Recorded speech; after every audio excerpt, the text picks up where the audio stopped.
Projekt Guru. Всем привет! С вами Zak Novak на радиостанции Novorossia Rocks. Welcome back to Novorossia Rocks Radio Station in downtown Donetsk. Projekt Guru and Guru's in the house as always. Guru, thank you so much for all the hard work you do. He's the producer of the station. Andre, the engineer, has a day off today, but my lovely co-host is here as always. Natalia, say hello to Novorossia, say hello to the world. Novorossia world, hello. Okay, everybody, let's get to the news. Let's start off with Syria. Viva Assad. The Syrian army has destroyed dozens of Islamic State militants in the Homs and Hama provinces. Syria's Brigadier General Ali Mahmoud said on Wednesday, "Our troops focused their efforts on fighting the Islamic State and Jabhat al-Nusra, the Syrian subsidiary of Al-Qaeda, terrorist groups in the northern and eastern parts of Homs province. They delivered fire strikes at the militants' positions and fortifications in that province and also on sections of the Palmyra Mechin Highway," the general said. According to the general, the Syrian army thwarted the insurgents' retreat in the outskirts of Homs. 15 terrorists were killed. That's 15 ISIS Obama terrorists. The army also prevented the penetration of armed gangs into some villages to the east of Homs. In Hama province, the army delivered strikes at areas of concentration of terrorist forces. The militants have lost dozens of their men. Also, a Sukhoi 24 Russian bomber has destroyed Jabhat al-Nusra mortar battery in Syria's Hama province. Russian Defense Ministry spokesperson Igor Konashenkov said on Wednesday, a Sukhoi 24 bomber destroyed a Jabhat al-Nusra mortar battery in the outskirts of Kafir-e-Zaita, a populated locality with a direct airstrike. The Russian military launched an operation against the Islamic State and Jabhat al-Nusra. Both organizations are banned in Russia. Militants at the request of Syrian President Bashar al-Assad on September 30th. The Russian air group includes more than 50 aircraft, including Sukhoi 34s, 24s bombers, Sukhoi 25 assault aircraft, as well as Sukhoi 30Ms fighter jets, MiG-8s, MiG-24 helicopters. Russian naval ships were also involved in the military operation's initial stage early in October. They fired sea-based caliber NK cruise missiles against terrorist targets from the Caspian Sea water area. Russian pilots have destroyed more than 2,000 militant targets since the military operation started. Russia has no intention to participate in any land operations in the Syrian territory. Viva Assad, Viva Syria. Okay, let me bring in my lovely co-host Natalia. She's going to talk about DPRK, North Korea.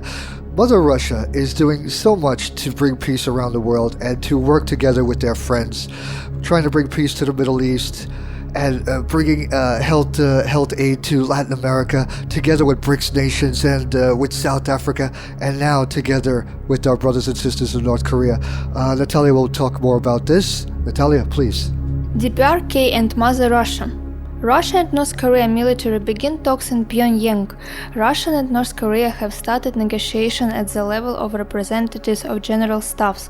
The Russian delegation under the first deputy chief of the general staff, Nikolai Bogdanovsky, arrived in Pyongyang on Monday. North Korea builds up its nuclear potential. No details of the agenda are available at this point. The Russian delegation's visit will last till November 13. It is not ruled out that the negotiations may discuss the conclusion of an agreement on the prevention of dangerous military activities. This issue was discussed last June when Russian State Duma Speaker Sergei Naryshkin met with the head of North Korea's Supreme People's Assembly, Choi Tae-bok, in Moscow. The two men then arrived at the conclusion that the document's degree of readiness was rather high and might be signed by the end of the year. The Russian government has already approved of the draft agreement between Russia and North Korea on the prevention of dangerous military activities. On Tuesday, the Russian delegation and Russian embassy staff attended the funeral of Marshal Ryul Sol, who died from lung cancer on November 6. He was 94 years. Really important, check this out, Guru. 3 Chinese naval ships have arrived in Cuba to mark the 55th anniversary of diplomatic relations between the Communist Party-ruled countries, China and Cuba. 55th anniversary. Hey Zach, check this out, and all the fans of famous group Limp Bizkit. Famous rock group, American rock group Limp Bizkit and its leader Fred Durst have recently performed the concert in Russian city Voronezh. And it was so amazing, exciting when the leader of the group Limp Bizkit, Fred Durst, held up the banner with the title "Crimea is Russia."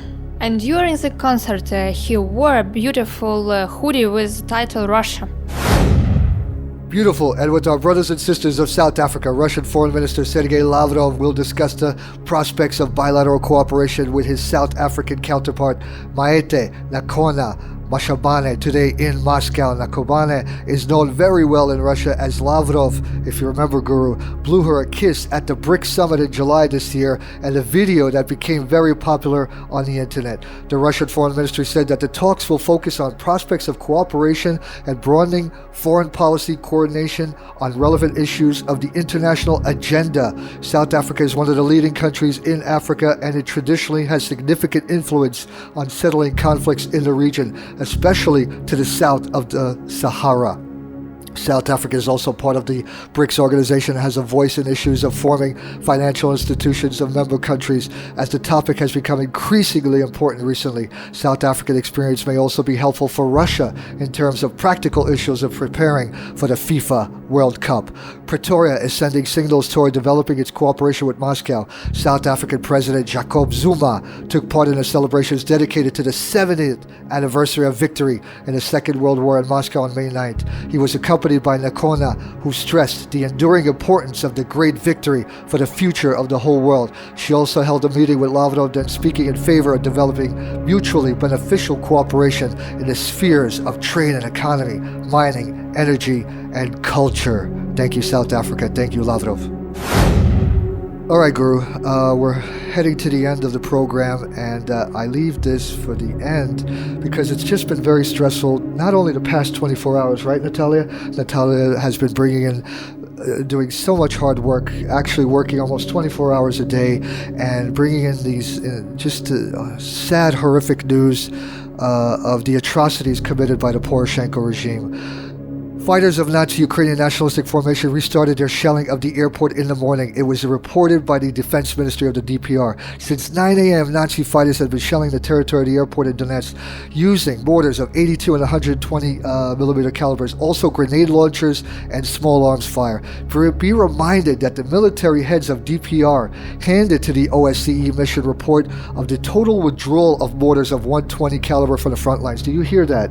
We have brought back our weapons and reported it to OSCE, and yet the Kiev regime still breaking the ceasefire violations. War crimes.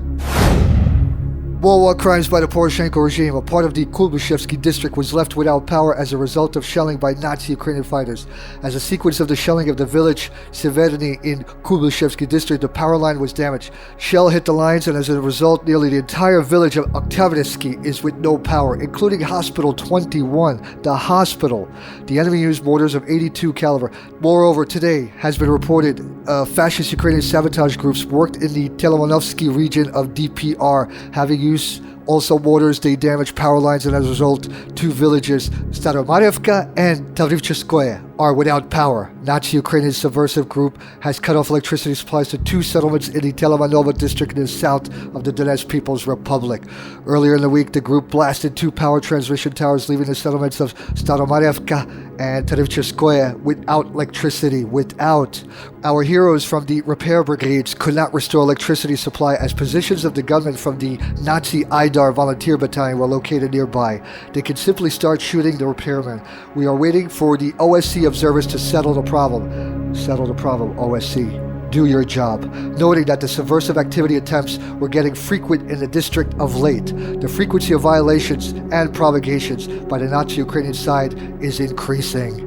Everyone, please be safe. That ends our program. Projekt Guru. Guru, thank you so much. My lovely co-host, Natalia. Everyone, please be safe. Have a great weekend. Let's end this program with Walk. This is Walk to destroy the ISIS terrorists who are around the world. Viva Assad. Viva Novorossia. Thank you. Bye-bye.